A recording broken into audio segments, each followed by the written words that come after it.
जय हिंद दोस्तों, स्वागत है आपका हमारे YouTube चैनल एग्जाम ट्री पे। हम फिर से हाजिर हैं। बिहार पुलिस मद्य निषेध कक्षपाल और ड्राइवर का जो एग्ज़ाम होने वाला है 14 जून से 17 जून के बीच, उसके मद्देनज़र बिहार पुलिस का जो यह सेट आज 13 नंबर सेट हम लोग करेंगे। आप देख सकते हैं प्लेटफॉर्म पब्लिकेशंस का यह प्रैक्टिस सेट है। टोटल 28 सेटों को हम लोग आज करने वाले हैं। तो हमारा यहाँ पे 3 देख सकते हैं प्रीवियस ईयर क्वेश्चन पेपर और 25 सेट्स होंगे। 13 नंबर का सेट है। चलेंगे उससे पहले, लेकिन पहली बार है तो लाइक शेयर सब्सक्राइब कर दीजिएगा और अपने दोस्तों को स्टडी ग्रुपों में प्लीज़ शेयर ज़रूर कर दीजिएगा। इसका PDF आपको हमारे टेलीग्राम चैनल्स पे मिल जाएंगे। ज़रूर जाइए वहाँ पे एक बार ज्वाइन कर लीजिए, क्योंकि सभी एग्जामों का वहाँ पर PDF और क्यूज, डेली क्यूज वहाँ पे मिलते हैं। आज का वहाँ क्वेश्चन आप लोग गौर किए होंगे तो पूछा गया था, क्या मालूम ही होगा, राष्ट्रीय दुग्ध दिवस कब मनाते हैं। अगर मेरे क्वेश्चंस को सुने हैं तो इसका आप जवाब कमेंट बॉक्स में जरूर दीजिएगा। राष्ट्रीय दुग्ध दिवस कब मनाते हैं। चलिए चलेंगे क्वेश्चंस पे। 13 नंबर सेट है बिहार पुलिस मद्य निषेध, सभी के लिए वेलकम है। पहला क्वेश्चन है, प्रथम पंचवर्षीय योजना किस मॉडल पर आधारित है। तो प्रथम पंचवर्षीय योजना का संबंध किस मॉडल पर आधारित पूछा गया है। टोटल 12 पंचवर्षीय योजना था, अंतिम जो 1217 था 12 नंबर का, और प्रथम पंचवर्षीय योजना तो था ये हेरोल्ड मॉडल पर था। हेरोल्ड मॉडल ऑप्शन बी में हमारा है हेरोल्ड, ठीक है। हेरोल्ड मॉडल पर, हेरोल्ड डोमर मॉडल पर आधारित था प्रथम पंचवर्षीय योजना। और इसमें खासकर पूंजीवादी अर्थव्यवस्था को या कृषि पे जोर यहाँ पर दी गई थी। तो प्रथम पंचवर्षीय योजना ध्यान रखिएगा। द्वितीय पंचवर्षीय योजना PC महालनोबिस जो ये ऑप्शन में है, बिल्कुल सही है, ध्यान रखिएगा। द्वितीय पंचवर्षीय योजना PC महालनोबिस पे आधारित है। गांधीवादी मॉडल जानते हैं, गांधीवादी मॉडल जो महात्मा गांधी के विचारों पर आधारित, उसको हम गांधीवादी मॉडल कहते हैं। इसके मद्देनज़र कुटीर कृषि विकास और उद्योग उन्नति, गरीबी खत्म करने पर विशेष बल दिया गया था। ध्यान रखें, गांधीवादी योजना, गांधीवादी आर्थिक नीति को महत्व 1977 में जनता दल के द्वारा लाया गया था। तो इन सब सारे पॉइंट्स को आप लोग जरूर ध्यान रखेंगे। अगला क्वेश्चन ले लेते हैं। महात्मा गांधी राष्ट्रीय ग्रामीण रोजगार गारंटी अधिनियम, देखिए मनरेगा आ गया, आपको सबको मालूम ही होगा। मनरेगा, सॉरी नरेगा होता है, ठीक है। पहले था मनरेगा, नरेगा से मनरेगा। महात्मा गांधी राष्ट्रीय ग्रामीण रोजगार गारंटी, फिर नरेगा आया, राष्ट्रीय ग्रामीण रोजगार गारंटी अधिनियम नरेगा। और इसके तहत पूछा कितने दिनों का कार्य मिलता है। तो इसके तहत आपको टोटल 100 दिनों का कार्य इसमें उपलब्ध कराया जाता है। अगर कार्य नहीं है तो आपको इसका भत्ता भी दिया जाता है। देखिए नरेगा अधिनियम संसद द्वारा 2005 में पारित किया गए थे, और नरेगा की जो शुरुआत हुई थी 2 फरवरी 2006 को इसकी शुरुआत मानी गई है, ठीक है। रोजगार पाने के लिए आपको आवेदन के 15 दिनों के भीतर रोजगार दिया जाएगा, और नहीं तो श्रमिक के निवास स्थान से 5 किलोमीटर की दूरी पर होना चाहिए। 15 दिन के भीतर ये आपको रोजगार मिल जाना चाहिए, नहीं तो रोजगार भत्ता मिलेगा। अगला क्वेश्चन है, भारतीय संविधान का कौन सा अनुच्छेद राज्य को सभी नागरिकों के लिए एक समान नागरिक संहिता सुनिश्चित करता है। तो एक समान नागरिक संहिता सुनिश्चित करने वाला आर्टिकल कौन सा है। तो आर्टिकल 44। ये आर्टिकल 44 जो है बिल्कुल इम्पोर्टेंट है, ध्यान रखिएगा। नेक्स्ट, निम्नलिखित में से कौन सा ई-कॉमर्स का लाभ है। निम्नलिखित में से कौन सा जो है ई-कॉमर्स का लाभ माना गया। तो विस्तृत बाजार पहुंच है, विस्तृत बाजार पहुंच ई-कॉमर्स का लाभ माना गया है। नेक्स्ट क्वेश्चन देखते हैं। संयुक्त राष्ट्र ने वर्ष 2000 को अंतर्राष्ट्रीय मिलेट वर्ष बताया। अंतर्राष्ट्रीय मिलेट वर्ष घोषित किया है संयुक्त राष्ट्र ने कब। तो 2023 को अंतर्राष्ट्रीय मिलेट वर्ष जो घोषित किया है 2023 को घोषित किया है। ध्यान रखिएगा कब घोषित किया है भैया। तो 2023 को अंतर्राष्ट्रीय मिलेट वर्ष, ठीक है। अंतर्राष्ट्रीय बाजरा वर्ष जो होता है मिलेट वर्ष 2023। 2024 जानवे करते हैं उत्कृष्ट गन और कैमिलर्स ऊंट का जो वर्ष है 2024 का था। साथ में 2025 क्वांटम विज्ञान और प्रौद्योगिकी अंतर्राष्ट्रीय वर्ष है, और शांति और विकास का अंतर्राष्ट्रीय वर्ष है, अंतर्राष्ट्रीय ग्लेशियर संरक्षण वर्ष, अंतर्राष्ट्रीय सहकारिता वर्ष। तो ये सारे 2025 हो जाएंगे। क्या हो जाएंगे भैया। तो 2025। नेक्स्ट क्वेश्चन करते हैं। हर्यक राजवंश के किस शासक ने इसके आसपास के कई महत्वपूर्ण और शक्तिशाली राज्य जैसे कौशल, काशी और वज्जी पर कब्जा कर लिया। तो ये कौन से अजातशत्रु ने कर लिया था, ठीक है। हर्यक वंश का अजात शत्रु जो था कौशल पे, काशी पे और वज्जी पे क्या किया, कब्जा कर लिया। तो इन सब राज्यों पर कब्जा करने वाला कौन था, हर्यक वंश का शासक अजात शत्रु। नेक्स्ट अगला क्वेश्चन देखेंगे। अजात शत्रु जानते हैं, और हर्यक वंश के संस्थापक कौन थे, सबको मालूम होगा। हर्यक वंश के संस्थापक कौन माने गए हैं, बिंबिसार। हर्यक वंश के संस्थापक कौन है, बिंबिसार। अजात शत्रु ने टोटल 32 सालों तक शासन किया था, 32 वर्षों तक शासन किया था, ठीक है। अब पुराणों के अनुसार से शायद 28 वर्ष माना गया। आगे चलते हैं। भारतीय संविधान का अनुच्छेद 165 किसकी नियुक्ति से संबंधित है, आर्टिकल 165। आर्टिकल 165 का संबंध जो है महाधिवक्ता, आई मीन राज्यों में जो महाधिवक्ता होता है उसके लिए है। राज्य की जो महाधिवक्ता है, डी ऑप्शन जो है करेक्ट हो जाएगा। राज्य के महाधिवक्ता आर्टिकल 165 का इसमें है। महाधिवक्ता राज्य का सर्वोच्च कानूनी अधिकारी होता है, और महाधिवक्ता की नियुक्ति राज्यपाल करते हैं। राज्यपाल करेंगे, राज्य में ही है तो राज्यपाल ही करेंगे ना, और राज्यपाल के प्रसाद प्रयत्न वह पद धारण करते हैं। एक होते हैं सेंट्रल में, भारत सरकार में महान्यायवादी होता है, वह आर्टिकल 76 के तहत राष्ट्रपति इसको नियुक्त करते हैं। तो इन सब कुछ को ध्यान रखना है। और आर्टिकल 165 में महान्यायवादी है। और 101 पीछे जाते थे, 164 आर्टिकल क्या है, मुख्यमंत्री की नियुक्ति राज्यपाल करेगा और अन्य मंत्रियों की नियुक्ति राज्यपाल मुख्यमंत्री के सलाह पे करेगा। तो ये आर्टिकल 164 है, और यहाँ आर्टिकल 165 पूछा है। आगे चलेंगे। भारत के तमिलनाडु राज्य में सूर्य देवता को समर्पित फसल उत्सव के रूप में मनाया जा रहा है, मतलब कौन सा है, तो सूर्य देवता का रूप में फसल उत्सव मनाया जाता है, और उसको बोलते हैं पोंगल। पोंगल त्यौहार जो है वहाँ पे मनाया जाता है, ठीक है। पोंगल त्यौहार मनाया जाता है। बसंत ऋतु के आगमन की खुशी में बैसाखी मनाया जाता है, तो बैसाखी बसंत ऋतु में। और मकर संक्रांति सूर्य भगवान को समर्पित यह भी एक त्यौहार है, जो उत्तरी गोलार्ध वगैरह में। और बोहाग और रंगोली बिहू जो बनाया जाता है, ये मध्य अप्रैल में बैसाख, ये आपको मालूम ही होगा। आगे चलेंगे। 2011 जनगणना के अनुसार निम्नलिखित में किस धार्मिक समुदाय का अनुपात भारतीय जनसंख्या में सबसे कम है। 2011 जनगणना के अनुसार एकदम कम पूछा गया है। भारतीय जनसंख्या में जनसंख्या बहुत ही कम है जैन का। किसका भैया, तो जैन लोगों का कम है। हिंदू तो जानवे करते हैं कितने हैं, 96 प्लस करोड़ हैं। और जो इसकी प्रतिशत है लगभग 79.8 हिंदू है, मुस्लिम 14.2 है। 2011 के हिसाब से पूछा गया है। ईसाई 2.3 थे, 3 नंबर पर ईसाई आते हैं। आगे चलेंगे। निम्नलिखित में से कौन भारत के राष्ट्रीय मानवाधिकार आयोग के अध्यक्ष की नियुक्ति करते हैं। तो भारत के राष्ट्रीय मानव आयोग के अध्यक्ष की नियुक्ति आपको यहाँ पर करेंगे राष्ट्रपति जी करते हैं। कौन करेंगे, राष्ट्रपति। इसका कार्य 3 वर्ष का होता है। इसका कार्यकाल राष्ट्रीय मानवाधिकार 3 वर्ष और 70 वर्ष तक की होना चाहिए अधिकतम आयु। और यह संरक्षण अधिनियम आया था, यह मानवाधिकार संरक्षण 1993 को आया था, इसे भी आपको ध्यान रखना है। राष्ट्रीय मानवाधिकार आयोग के वर्तमान अध्यक्ष वी सुब्रमण्यम थे, शायद ये बदल गए हैं। तो 3 वर्ष और 70 वर्ष तक होने चाहिए। NHRC ह्यूमन बुला करके हैं। 11 नंबर मैथमेटिक्स क्वेश्चन से मैं इसका सिर्फ आपको आंसर बताऊंगा, आप लोग खुद सॉल्व करके इसको बताएंगे, ठीक है। 11 का जो हो जाएगा B 51 डिग्री होगा। अगला भी देख सकते हैं। माया मीरा वर्तमान आयु का अनुपात दिया है, 15 साल बाद इतना हो जाएगा। तो x मान लीजिए, अनुपाती राशि तरह से x मानिएगा, 15 जोड़ दिएगा, फिर 9/8 के बराबर x का x वैल्यू आपको 25 आ जाएगा। और वही 25 आंसर पूछा है डी ऑप्शन में। चलिए आगे आते हैं। यदि यहाँ भी लीजिए 13 नंबर भी मैथमेटिक्स का क्वेश्चन है, और इसके करेक्ट आंसर हो जाएगा। बोर्ड मास का समझिए, यह है कैलकुलेटिव है बस, और इसका करेक्ट आंसर 9.11/12। अगला क्वेश्चन, इनमें से कौन सा शब्द पुल्लिंग है। पुल्लिंग शब्द पूछा गया है 14। पुल्लिंग शब्द यशस्वी जो है, ए ऑप्शन जो है यशस्वी पुल्लिंग है, ठीक है। हाथी जो होता है, हाथी भी पुल्लिंग होता है। हथीनी स्त्रीलिंग है। अभिनेत्री स्त्रीलिंग है। और आँख क्या हो जाएगा, आँख भी जो है स्त्रीलिंग है। ये सब स्त्रीलिंग है, ये भी स्त्रीलिंग है, लेकिन पुल्लिंग यशस्वी है बस। आगे चलेंगे। इनमें से कौन सा शब्द भूगोल का विलोम है। भूगोल का विलोम क्या होता है, भूगोल। भूगोल तुम्हारा बिगाड़ देंगे, ठीक है। भूगोल का विलोम खगोल होगा, और खगोल हमारे पास कहाँ पे है, डी ऑप्शन खगोल। भूगोल का खगोल हो जाता है। नेक्स्ट क्वेश्चन, यथाशक्ति में कौन सा समास है। यथाशक्ति जानते हैं समास 6 प्रकार के होते हैं। यथाशक्ति पूछा, अव्ययी भाव समास। यथाशक्ति कौन से समास है, अव्ययी भाव समास। अव्ययी भाव समास जिसका पहला पद अव्यय, दूसरा पद प्रायः संज्ञा हो, उसे हम समस्त पद वाले में जो पहला पद अव्यय और दूसरा पद संज्ञा हो, अव्ययी भाव समास कहलाते हैं।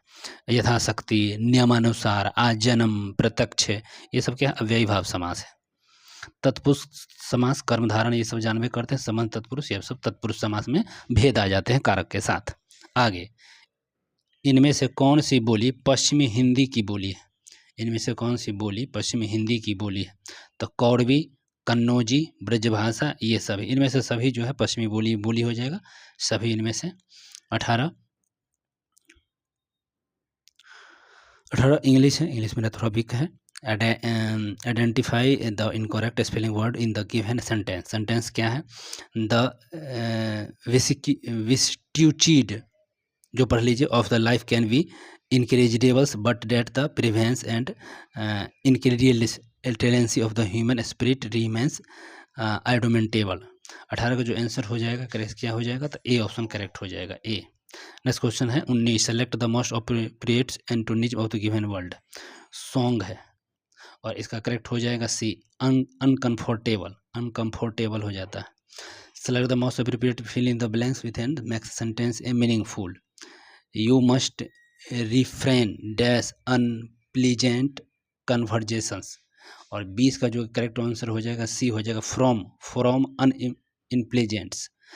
Select the most appropriate meaning of the given items. यहाँ फ्रेज है, लोकोक्ति है, cut to the chase, cut to the chase. इसका करेक्ट आंसर हो जाएगा to get to the point, to get to the point, B is the correct option. अगला question है, किसी द्रव के बारे में उबल गया तब कहते हैं जब उसका, किसी द्रव के बारे में उबल गया तब कहते हैं जब उसका वाष्प दाब परिवर्तित दाब के बराबर होता है। सी द करेक्ट आंसर हो जाएगा, वाष्प दाब परिवर्तित दाब के बराबर होता है। माने कोई द्रव उबल जाता है कब? जब वाष्प दाब जो होता है परिवर्तित दाब के बराबर माना जाता है। नेक्स्ट, समान द्रव्यमान के दो पिंड एच ऊंचाई के छत से एक साथ एक के बाद एक गिराई जाती है, तो उसके मध्य समय के सापेक्ष दूरी अंतराल क्या होगा? समान द्रव्यमान का एक ऊंचाई से गिराते हैं, ठीक है, तो दोनों के सापेक्ष पूछा गया है, मध्य दूरी पूछा गया। तो सदैव हमको लग रहा है यहाँ पे क्या हो जाएगा? सदैव यहाँ पे आई थिंक हमको लग रहा है सदैव बढ़ेगा, यहाँ पर बढ़ेगा, दोनों के मध्य की दूरी हमेशा बढ़ेगा। नेक्स्ट 24 पे चलते हैं। वायुमंडल में खुले घनत्व, वायुमंडल में खुले घनत्व रो के किसी द्रव के सतह से नीचे गहराई h पर दाब क्या होगा? दाब पूछा गया था, कक्षीय वेग वाला यहाँ तो बात काम नहीं है चलेगा। दाब 2gh जो होता है रो के हिसाब से कहते हैं दाब, तो वही 2gh होगा, gh है ना, तो रो gh हो, वायुमंडल दाब से अधिक होता है। ए इज द करेक्ट आंसर होगा, ठीक है, gh ए इज द, और लेकिन वायुमंडलीय दाब से इसका अधिक होगा हमेशा।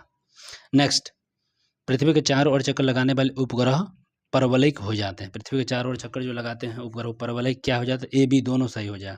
उसके चाल में 41% की बढ़ोतरी होगा, क्योंकि कक्षीय वेग रूट एंडर GR, लेकिन पलायन वेग होता है रूट एंडर 2GR। तो दोनों का अगर इक्वेशन निकालते हैं तो 41%, उसके चाल में 41% की वृद्धि और उसकी गति ऊर्जा भी दोगुना हो जाता है, क्योंकि अभी रूट एंडर 2GR बोले हैं तो दोगुना माना जाएगा, तो ए और बी दोनों सही होगा यहाँ पे। नेक्स्ट, यदि क्षेत्रफल 1/4 हो जाए तो दाब क्या होगा? अगर किसी का क्षेत्रफल को आप 1/4 कर देते हैं तो उसका दाब में क्या परिवर्तन होगा? तो उसके दाब 4 गुना हो जाएगा। क्षेत्रफल को हम चौथाई करिएगा तो उसका दाब है, क्योंकि दाब बराबर ही होता है बल बटा क्षेत्रफल, तो बल होता है F और क्षेत्रफल होता है। आप कह रहा है यहाँ पर इसका क्षेत्रफल चौथाई करें, मान लीजिए इसको 1/4 करेंगे तो उलट को वहाँ चल जाएगा ना 4, तो यहाँ दाब बराबर 4 गुना नहीं हो जाएगा? सीधा सीधी है। चलिए आगे चलेंगे। वैद्युत हीटर का हीटर तार ऐसे पदार्थों का बना होना चाहिए जिसका, देखिए जो वैद्युत हीटर होता है, जो हीटर का आप लोग प्रयोग करते हैं, उसमें उसका तार किस तरह का बना होना चाहिए? क्योंकि उच्च विशिष्ट माने प्रतिरोध उच्च होना चाहिए और गलनांक भी उच्च होना चाहिए, फट से न गल जाना चाहिए। तो ये जो हमारा करेक्ट आंसर हो जाएगा यहाँ पे फर्स्ट। नेक्स्ट है राष्ट्रीय अंतरिक्ष दिवस कब मनाते हैं? राष्ट्रीय अंतरिक्ष दिवस कब मनाते हैं? बिल्कुल 23 अगस्त को राष्ट्रीय अंतरिक्ष दिवस, वेरी वेरी इंपॉर्टेंट क्वेश्चन है। 23 अगस्त को हम राष्ट्रीय अंतरिक्ष दिवस मनाते हैं। और वर्तमान में अभी अंतरिक्ष वाला इसरो के नहीं, वी नारायण है, यह इसरो अंतरिक्ष वाले जो इस काम करते हैं। इसरो का गठन 1969 में हुआ है। चंद्रयान मिशन भी हाल फिलहाल लॉन्च किया था। आगे चलेंगे।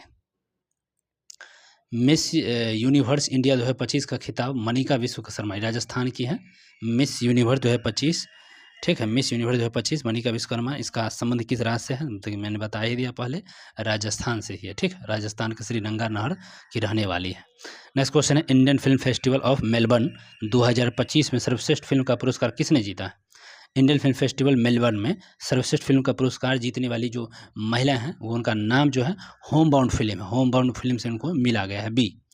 अगला प्रश्न आपके सामने है, निम्नलिखित में से कौन संभलपुर के 1857 विद्रोह का लीडर था? संभलपुर से जो नेतृत्व करने वाले कौन थे, बता दीजिए। होम बाउंड फिल्म है, इसमें नीरज घईवान है, अभिषेक बच्चन भी इसमें है, नहीं अभिषेक बच्चन नहीं शायद, निर्देशक घईवान है, नीरज घईवान, अभिषेक बच्चन अभिनेता है इसमें। आइए संभलपुर पाइए, संभलपुर के 1857 विद्रोह के अगर पूछा जाएगा तो Veer Surendra Sai, B the correct option होगा, बी वीर सुरेंद्र साई संभलपुर में 1857 के भारतीय विद्रोह के एक प्रमुख नेता रहे थे। ध्यान रखेंगे इन सब चीज़ों को। आगे की बात करते हैं, निम्नलिखित में से कौन सी नदी अजमेर के पास अरावली पर्वत माला की पश्चिमी ढलानों से निकलती है, जहां इसे सागर मती के नाम से भी जाना जाता है? तो कौन सी नदी है? लूनी नदी का, देखिए इसका आंसर हो जाएगा लूनी, ठीक है, लूनी नदी का। लूनी नदी का उद्गम अजमेर के पास अरावली पर्वतमाला के पश्चिमी ढलानों से निकलती है, जहां इन्हें हम सागरमती के नाम से जानते हैं। गोविंदगढ़ से गुजरात के बाद ये जब इसकी सहायक नदी सरस्वती इसमें मिलती है तो इसे लूनी कहा जाता है। सरस्वती इसी की सहायक नदी है। यह नदी राजस्थान के थार मरुस्थल से होकर दक्षिण पश्चिम दिशा में बहती है और गुजरात के कच्छ के रण में दलदली क्षेत्रों में विलुप्त हो जाती है। यह समुद्र तक नहीं पहुंचती है, कि दलदले में वहाँ ख़त्म हो जाता है तो वहाँ तक नहीं पहुँच पाती है। नेक्स्ट, दुर्गा और महिषासुर के बीच नकली लड़ाई को किस नृत्य शैली के द्वारा प्रदर्शित किया? बहुत अच्छा क्वेश्चन है। दुर्गा और महिषासुर की एक नकली लड़ाई है और इसमें दांडिया रास जो होता है गुजरात का, इसमें हमें इसका प्रदर्शन देखने को मिलता है, ठीक है, दांडिया। कालबेलिया राजस्थान का है, मालूम ही है कालबेलिया। घूमर भी राजस्थान का है। तरंग मेल कहाँ का है? हमको लग रहा है तरंग मेल जो लोक नृत्य है ये गोवा का है, तरंग मेल गोवा का हो जाएगा। भारतीय रिजर्व बैंक के केंद्रीय निर्देशक मंडल का कार्यकाल कितना है? भारतीय रिजर्व बैंक के केंद्रीय निर्देशक मंडल का कार्यकाल जब पूछा जाएगा आपके लिए तो ये इसका हो जाता है 4 वर्षों का होता है। कितने वर्षों का? 4 वर्षों का होता है। भारतीय रिजर्व अधिनियम जानवे करते हैं, रिजर्व बैंक 1934 के अनुसार 35 में इसका स्थापना हुआ था। मुख्यालय मुंबई है। आगे आते हैं, हड़प्पा कालीन मोहरों पर सामान्यतः किस पशु और पक्षी का चित्रण किया गया? हड़प्पा कालीन जो मोहर है पशु पक्षी का, वहाँ पर किसका एक चित्रण प्राप्त हुआ है? तो यूनिकॉर्न का, ठीक है। हड़प्पा कालीन मोहरों पर यूनिकॉर्न का चित्रण किया गया है। यूनिकॉर्न समझ रही है, मतलब यूनिकॉर्न के अलावा वहाँ मोहर पर कुब्बर वाला सांड, कुब्बर वाला बैल, हाथी, बाघ, गेंडा और भैंसे जैसे अन्य जानवरों का भी चित्रण मिलता है। पशुपति मोहर पर इन जानवरों को एक साथ दिखाया गया है। हड़प्पा कालीन मोहरों पर घोड़े का चित्रण अनुपस्थित है। घोड़े का चित्र नहीं मिला है, ध्यान रखिए, घोड़ा नहीं है वहाँ पर। बाकी ई भी नहीं है। नेक्स्ट बात कर लेते हैं 36, कच्छ और काठियावाड़ तत्व किस भारतीय राज्य में स्थित है? कच्छ और काठियावाड़ किस भारतीय राज्य में स्थित है? तो गुजरात में। कच्छ और काठियावाड़ गुजरात में है और गुजरात के उत्तर पश्चिम में स्थित है यह, ठीक है। और सबसे बड़ा जिला है कच्छ का, सबसे बड़ा जिला काठियावाड़, जिसे सौराष्ट्र उस समय कहा जाता था गुजरात को, वही अभी है पश्चिमी। और ये अरब सागर से घिरा हुआ है, गुजरात के अरब सागर से सटा हुआ है, ध्यान रखिएगा। कच्छ और काठियावाड़ प्रायद्वीपीय कच्छ की खाड़ी के एक दूसरे के समांतर माने जाते हैं। और पश्चिमी में कहिएगा तो गुजरात, महाराष्ट्र, गोवा, कर्नाटक, केरल, ये सब पश्चिमी राज्य में पड़ जाते हैं। आगे आ जाइए, छोटा नागपुर पठार किस नदी तंत्र का अपवाहित है? तो छोटा नागपुर पठार है किस नदी वाही तंत्र की सहायक नदियों में से अपवाहित होती है? तो छोटा नागपुर पठार है जो दामोदर नदी और उसकी सहायक नदी है। तो दामोदर और साथ में उसकी सहायक नदी है, ठीक है। तो दामोदर की सहायक नदी में बराक, कोनार, बोकारो, तो इसका आंसर हो गया दामोदर घाटी। चलिए अगले चलते हैं 38 पे। 38 नंबर है, थार रेगिस्तान का अधिकांश भाग भारत के किस स्थान पे है स्थित? किन राज्यों में फैला हुआ है पूछा गया है। थार रेगिस्तान का अधिकांश भाग भारत में स्थित है और यह इनका फैलाव जो है किन किन राज्यों में है? थार रेगिस्तान, ध्यान से सुनेंगे, थार राजस्थान सबको नॉर्मल मालूम है, फिर गुजरात में जाती है, पंजाब और हरियाणा। पंजाब, हरियाणा, गुजरात, राजस्थान, इन 4 राज्यों में थार रेगिस्तान का क्या है? वर्चस्व है, तो ध्यान रखिएगा। और 60% थार मरुस्थल लगभग जो है अधिकांश हिस्सा राजस्थान में पड़ता है, क्योंकि इसीलिए राजस्थान हम लोग बोलते हैं। 60% राजस्थान में है और सबसे बड़ा भाग इसमें पाया जाता है। कुछ कुछ हिस्सा पंजाब में, हरियाणा में है और गुजरात में हो जाता है, तो वो 40% में तीनों का। ग्रेट इंडियन डेजर्ट भारतीय मरुस्थल के नाम, महान मरुस्थल के नाम से इसको जाना। थार मरुस्थल का एक हिस्सा पाकिस्तान के सिंध और पंजाब प्रांतों में भी है, उसमें भी थोड़ा पड़ती है। आगे चलते हैं। किसमें प्राचीन तमिल साहित्य से 8 काव्य संकलनों का संग्रह है। 8 प्राचीन तमिल साहित्य के 8 काव्य संकलनों के महत्व को देखा गया है। तो अतु तौके, देखिए अति तौके जो है 39 का सी, ठीक है। अतु तौके जो है प्राचीन संगम साहित्य का एक हिस्सा है जिसमें 8 शास्त्रीय तमिल काव्य संकलन शामिल किए गए हैं, तो इन्हें भी आप याद रखिएगा। तोक्कलापियम जो है तमिल व्याकरण है, इसे तोक्कलापियम याद ही होगा। अगला क्वेश्चन है, ब्रिटिश भारत में नगर पालिका शासन संबंधित पहली बार कब शुरू किया गया था। ब्रिटिश शासन में नगर पालिका शासन पहली बार शुरू कब किया गया था, सो पूछा गया।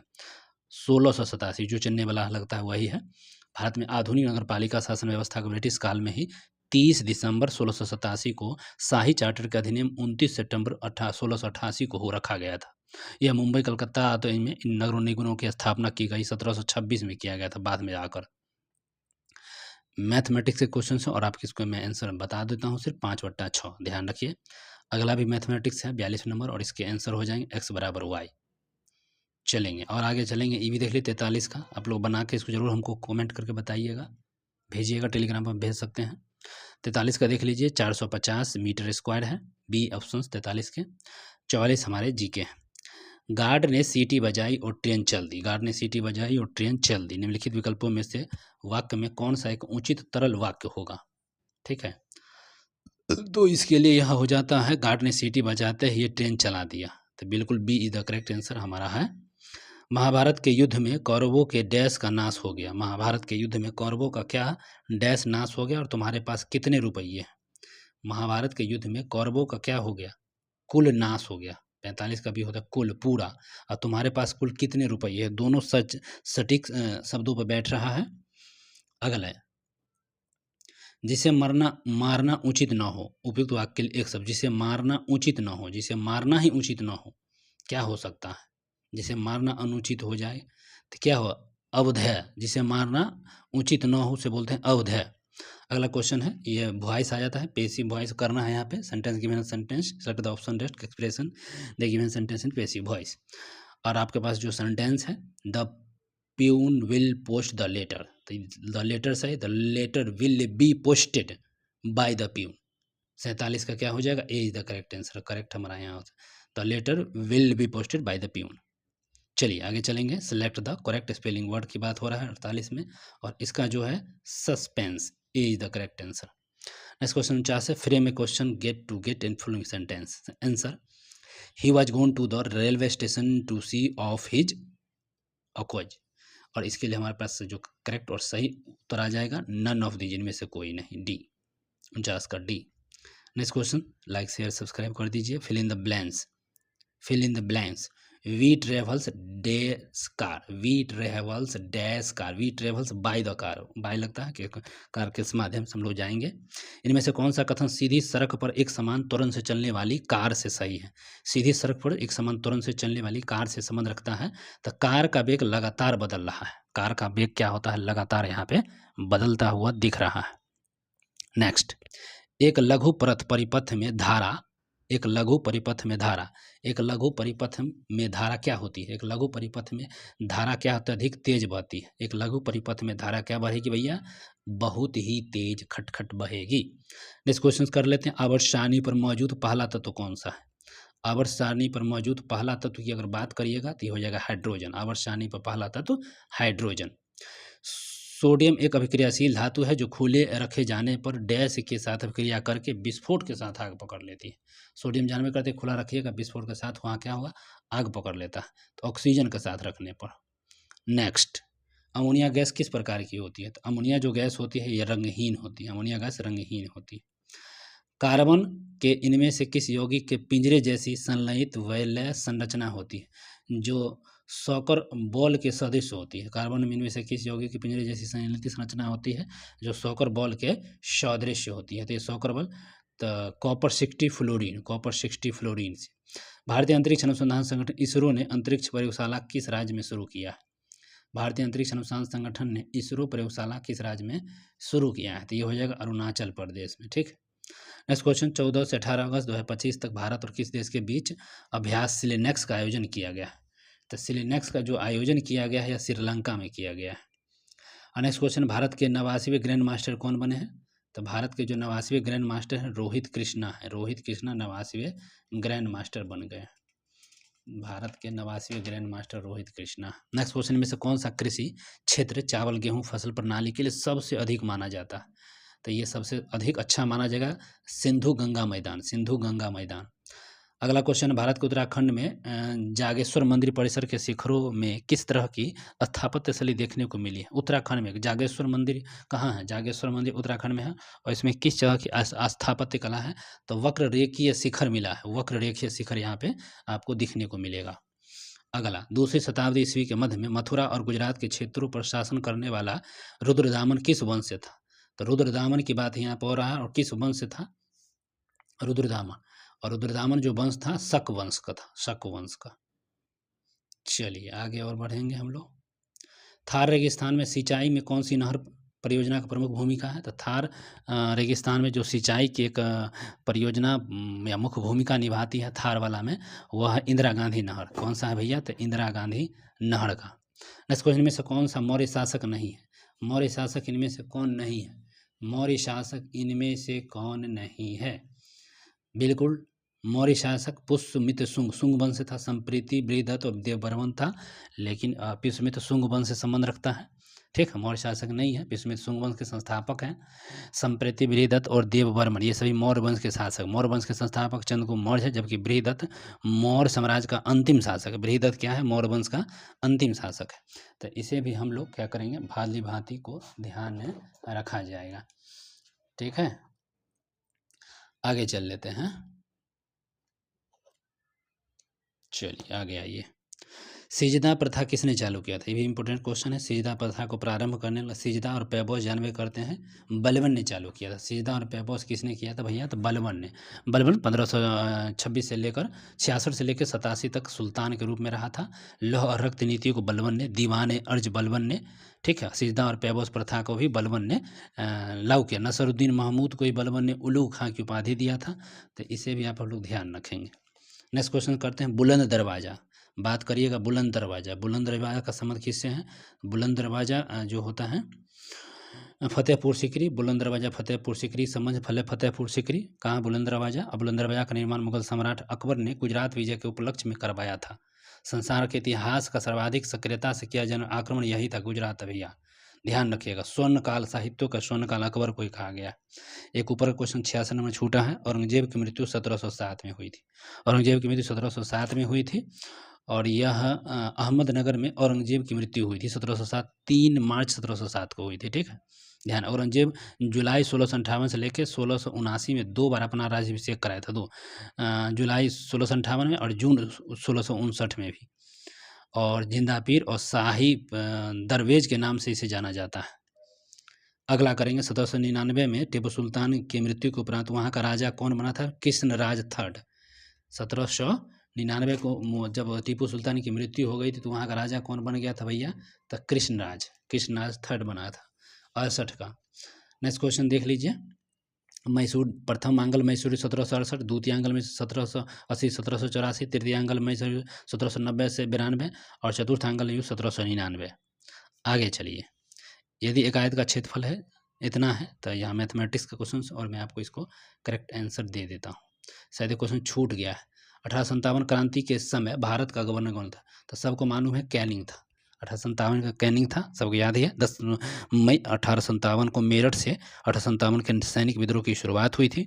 वीर सावरकर ने सर्वप्रथम 1857 विद्रोह को सर्वप्रथम भारत का प्रथम स्वतंत्रता संग्राम कहा था और कैनिंग था उस समय। कैनिंग 56 से 62 तक रहा। 70 नंबर का भी जो हम बात किए थे इसका आंसर 3 या 13 इकाई हो जाएगा। 71 नंबर मैथमेटिक्स और इसका भी मैं आपको आंसर बता दूं चलते चलते। एक परमेय संख्या हो जाए क्योंकि रूट एंड इसका पूरा वर्गमूल नहीं निकलता है, यह भी एक परमेय संख्या हो जाएगा। 72 इनमें से कौन सा तत्व सिलिकॉन के समान संयोजकता को प्रदर्शित करेगा? देखिए सिलिकॉन के समान संयोजकता कार्बन है और गैलियम प्रकृति करेगा। कार्बन और गैलियम, कार्बन की परमाणु संख्या 4 होती है और इसकी परमाणु संयोजकता भी 4 होगा। गैलियम का 32 होता है। जब 32 को आप तोड़िएगा तो लास्ट में आपको 4p² आता है। तो यहाँ भी संयोजकता 4 आ जाएगा। ठीक है, तो दोनों करेक्ट है। इनमें से कौन सा विलयन pH स्केल को नीला कर देता है? देखिए, नीला कर देता है कौन? जो pH स्केल है उसको नीला कर देने में कौन सा है? तो सोडियम डाइऑक्साइड का विलयन जो है, सोडियम डाइऑक्साइड का जो विलयन है, ये pH स्केल को क्या करता है? नीला कर देता है। क्षारक वह पदार्थ है जो लाल लिटमस पत्र को नीला कर देता है, क्षारक। अगला, कौन सा समूह धातु का प्रतिनिधित्व करता है? कौन सा समूह धातु का प्रतिनिधित्व करता है? ऑप्शन आपके सामने है। समूह 2, समूह 2 जो है धातु का क्या करता है? धातु के प्रतिनिधित्व करते हैं, समूह 2। समूह 17 जानवे करते हैलोजन है। समूह 18 अक्रिय गैस है। और समूह 2 में बेरिलियम, मैग्नीशियम, फिर कैल्शियम, स्ट्रोंडियम, बेलेनियम, रेडियम, ये सब आते हैं। समूह 16 ये कैलोजन समूह आते हैं। और समूह 2 जो है ये क्षारीय मृदा धातु में आ जाएगा। आगे देख लीजिए, परागकण। परागकण के बाद बीजांड किस में परिवर्तित होता है? परागकण के बाद बीजांड का परिवर्तन बीज में होता है, बीज में, सीड में। नेक्स्ट, AOB रक्त समूह प्रणाली की खोज किसने किया था? AOB जो रक्त समूह है, कार्ल लैंडस्टीनर ने किया था। रक्त समूह कहने का मतलब Karl Landsteiner, B is the correct answer. ठीक है, 1900 से लेकर 1901 के आसपास मुख्य रक्त समूह की खोज कार्ल लैंडस्टीनर ने किया था। आगे देखेंगे, निम्नलिखित में कौन सा विटामिन के की कमी से होता है? विटामिन के की कमी से रक्त में थक्का बनने में विफलता होती है, जो सबको मालूम है। रक्त में थक्का बनने की विफलता विटामिन के की कमी से मालूम पड़ता है। नेक्स्ट क्वेश्चन है, 11 से 17 अगस्त 2025 के ऑपरेशन अलर्ट किस भारतीय अर्धसैनिक बल के द्वारा चलाया गया था? ऑपरेशन अलर्ट की बात करिएगा, ऑपरेशन अलर्ट की बात कर लेते हैं तो ऑपरेशन BSF के द्वारा ऑपरेशन अलर्ट चलाया गया था। नेक्स्ट क्वेश्चन, 11 से 21 अगस्त 2025 को 18वें अंतर्राष्ट्रीय खगोल विज्ञान ओलंपियाड का आयोजन कहाँ हुआ था? ओलंपियाड पूछा गया है तो ये मुंबई में हुआ था, मुंबई में। अगला क्वेश्चन, भारत में ब्रिटिश शासन के दौरान ड्रेन थ्योरी प्रतिपादन, ड्रेन थ्योरी दादा भाई नौरोजी ने किया था, सबको मालूम है। ड्रेन थ्योरी का जो प्रतिपादन दादा भाई नौरोजी के द्वारा की गई थी। ठीक है, ओल्ड मैन है यही दादा भाई नौरोजी।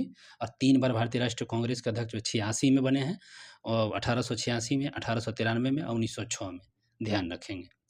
नेक्स्ट क्वेश्चन, अल हिलाल नामक अखबार, अल हिलाल नामक, सबको मालूम है, अल हिलाल नामक जो है अबुल कलाम आज़ाद। ठीक है, समाचार पत्र अल हिलाल अबुल कलाम आज़ाद 1912 से 1914 तक चला और इसे प्रेस अधिनियम के तहत बंद भी कर दिया गया था। पहले शिक्षा मंत्री अबुल कलाम आज़ाद भारत छोड़ो आंदोलन के समय इनको समय जेल से भागकर जयप्रकाश नारायण, छोड़िए, भारत छोड़ो आंदोलन 1942 के समय जेल से भागकर किसने भूमिगत होकर लड़ाई थी? यही क्वेश्चन बोलना चाह रहे थे।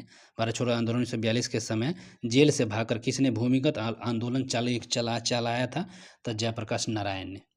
अगला क्वेश्चन, आत्मीय सभा के संस्थापक कौन है? लीजिए, आत्मीय सभा के संस्थापक माने जाते हैं राजा राम मोहन राय। आत्मीय सभा का स्थापना 1815 में हुआ था, ध्यान रखिएगा, और राजा राम मोहन राय के द्वारा। अगला क्वेश्चन, जैन धर्म के अंतिम तीर्थकर, जैन धर्म में जो अंतिम तीर्थकर माने जाते हैं जैन धर्म के कौन है? तो महावीर है। जैन धर्म के अंतिम 24वें महावीर हैं और इनका जन्म 540 ईसा पूर्व में हुआ था। कितना था? 540 में। और कहाँ? कुंडग्राम वैशाली में हुआ था और इनके बचपन का नाम वर्धमान था। अगला क्वेश्चन, वायुमंडल की सबसे निचली परत जो होती है क्षोभ मंडल होती है। ठीक है, इसी क्षोभ मंडल में हेलीकॉप्टर उड़ता है, मेघ, मर्जन, गर्जन सब यहीं पर होता है। अगला, भारत में ताजे पानी की प्रमुख स्रोत क्या है?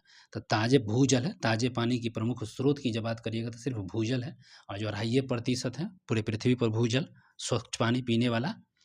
नेक्स्ट, निम्नलिखित में से कौन सा मुख्यमंत्री के विषय से संबंधित नहीं है? अंतर्राज्यीय परिषद मुख्यमंत्री यही नहीं है, तो आपको पूछा जाएगा 88 कौन संबंधित नहीं है? अंतर्राष्ट्रीय परिषद का सदस्य ये होते हैं, राष्ट्रीय शिक्षा परिषद के सदस्य ये भी होते हैं, राज्य योजना के बोर्ड के अध्यक्ष होते हैं, और राज्य मानवाधिकार का अध्यक्ष नहीं, ये गलत है, डी करेक्ट हो जाएगा, बाकी सब सही था। अगला है, एशिया का सबसे बड़ा पशु मेला जो है सोनपुर बिहार में लगता है, सबको मालूम है, हाजीपुर। चलिए इधर देख लेते हैं, एक बाल्टी है, इतना का अनुपात में, इसको अनुपात मिला के निकाला जाता है। तो देखिए, एक बाल्टी में सीधी लॉजिक यहाँ कर रहे हैं, अनुपातिक राशि है, 2 1 है तो यहाँ कह सकते हैं दूध कितना हो जाएगा? 2 3, और दूसरा अनुपात है तो यहाँ इसका 2 3 पानी 1 का है तो 1 3 इसमें से, और इन दोनों मिश्रण को कितनी मात्रा मिलाई जाए, कार्य मिश्रण में पानी की कितनी मात्रा मिलाई जाए। हमारा मान लीजिए बाल्टी है जो पानी, उसमें x मिला लेते हैं दोनों का, सीधा सीधी लॉजिक है। तो मिला लीजिए, दोनों में कुछ पानी मिलाया जाता है। तो टोटल है 2/3, बट्टा कर लीजिए 1/3 प्लस x मिला दिए, और टोटल जो भाग होता है 1/2 के बराबर आ गया। इसी को हल कीजिएगा तो आपको करेक्ट आंसर आ जाएगा 1। ठीक है, 1 पूरी बाल्टी मिला दी जाती है यहाँ पर, बी ऑप्शन। 91 नंबर है, इसका भी आंसर देख लीजिए, सी हो जाएगा, और सी में हमारा है 29.41%। नेक्स्ट क्वेश्चन 92 है, बीजों को अच्छी तरह परीक्षित किया जाता है, बीजों को अच्छी तरह परीक्षित किया जाता है। तो कैसे, बीजों को आप कहाँ रखिएगा, ठंडे और शुष्क अवस्था में बीजों को अच्छी तरह से आप रख सकते हैं, ठंडे और शुष्क अवस्था में। ठंडे और शुष्क अवस्था कहाँ है, बी। ठीक है, इसका मान 1 होना चाहिए। प्रोटीन्स का शोषण भाग 0 पॉइंट और वसा का शोषण भाग 0.7 होता है। आगे चलेंगे, शोषण भागफल कम से नहीं होता है। शोषण जो भागफल होता है, शोषण भागफल कितना से कम नहीं होता। तो शोषण भागफल 1 से कम नहीं होता। तो किस में 1 से कम नहीं होगा, तो कार्बोहाइड्रेट से 1 से कम नहीं होगा। तो कार्बोहाइड्रेट में 1 से कम इसमें नहीं होता है। नेक्स्ट क्वेश्चन, अगर उत्पन्न करने वाला सवाल क्या है। अगर जो होता है ये जेलेडियम, अगर 94 के बी जेलेडियम होता है अगर उत्पन्न करने वाला। जानवरों में आहार नाल का इनमें से कौन सा भाग अपदिश पदार्थ का उत्सर्जन करता है। जानवरों में आहार नाल का कौन सा भाग जो है ये अपदिश उत्सर्जन करता है, 95, और 95 को मल द्वार के द्वारा। किसके द्वारा, तो मल द्वार के द्वारा। नेक्स्ट क्वेश्चन, श्वसन पथ में पश्चाव की क्या भूमिका है। श्वसन पक्ष में पक्षाव की भूमिका क्या मानी जाएगी। सर क्वेश्चन मिस हुआ गया है क्या, हाँ, ये 96 नंबर होगा मिस, इसको देख लीजिए पहले।